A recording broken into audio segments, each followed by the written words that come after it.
Quinto ano, aqui estou eu. Vamos falar hoje de história. Tem gente aí que gosta bastante. Tem gente que não gosta, mas vai passar a gostar. Hoje o nosso assunto é da República. A República foi proclamada. E onde é que estava o povo? República sem povo? Vamos entender.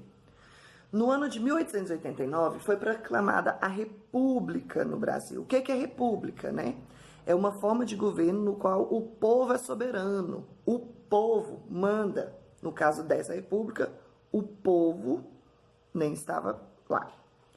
Bom, o general Deodoro da Fonseca, apoiado por parte dos militares e grandes proprietários e por membros da Igreja Católica do país, ele exigiu que Dom Pedro II, né, e a princesa regente deixassem o trono brasileiro. E eles foram embora sem manifestar resistência. Eles partiram para Portugal, que afinal de contas eles também já estavam desgastados de tanta confusão aqui pelo Brasil. A transição da monarquia para a república no Brasil foi marcada pela continuidade. Primeira coisa, lembra o que é monarquia? Monarquia é aquele que quem exerce o poder somente são os filhos de quem já estava no poder. Por exemplo, o rei tem filhos e filhas, são príncipes e princesas. Então, o povo não ia escolher quando esse rei morresse, ou se ele quisesse sair, o povo não ia escolher quem é que ia tomar ali o lugar dele. Ele já ia passar automaticamente para o seu sucessor, para o seu primogênito, né?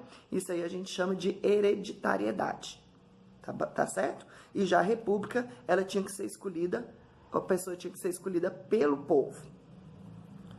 Bom, então, a transição da monarquia para a república no Brasil foi marcada pela continuidade.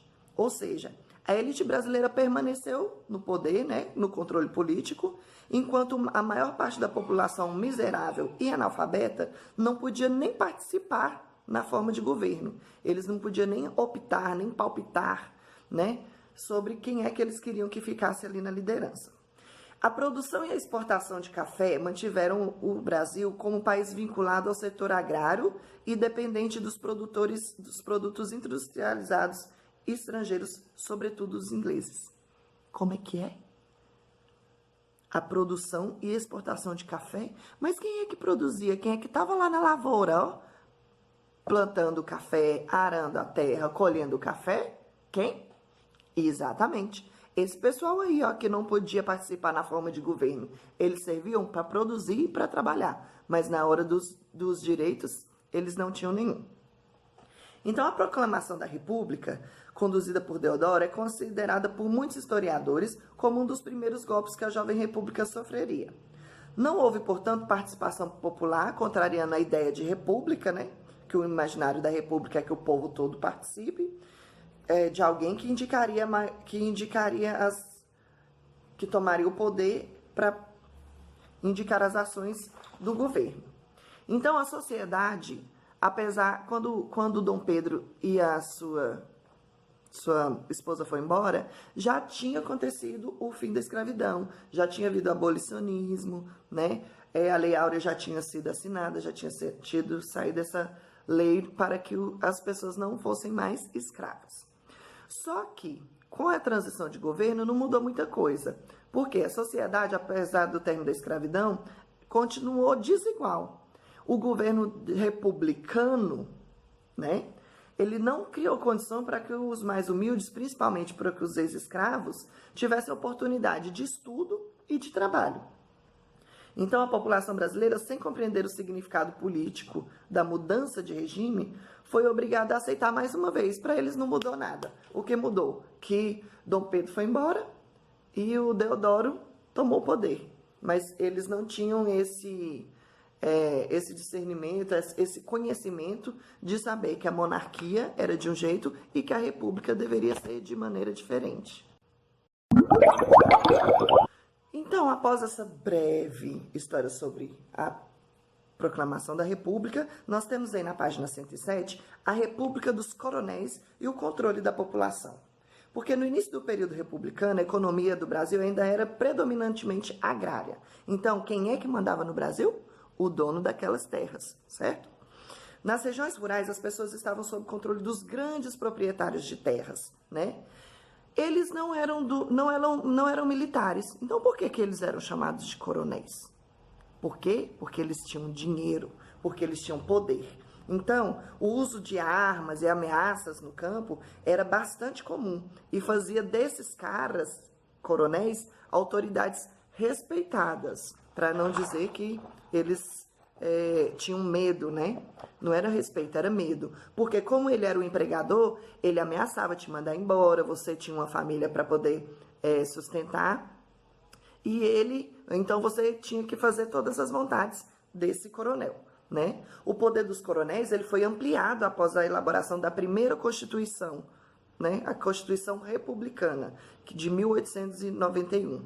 Esperava-se que essa Constituição ampliasse os direitos dos civis, das pessoas trabalhadoras, mas o que aconteceu?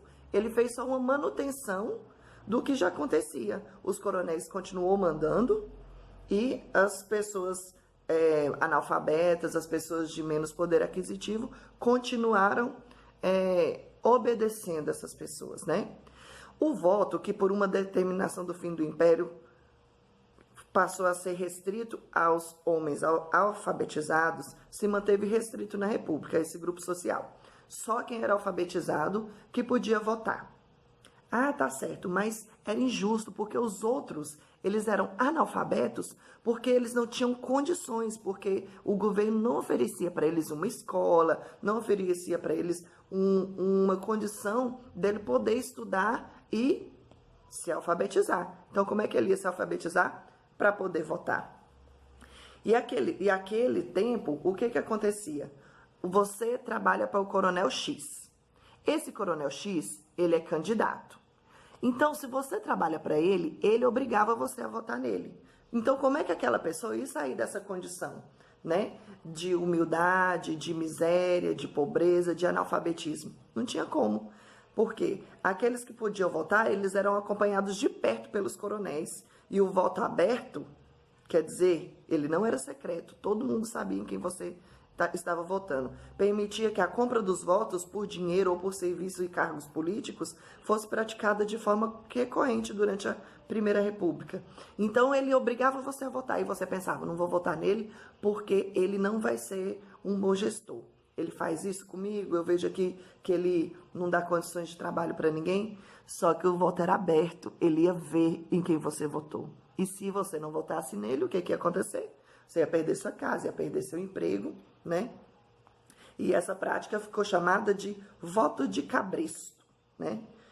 Voto de cabresto é uma espécie de correio utilizada para firmar a cabeça de um animal como o cavalo para controlá-lo.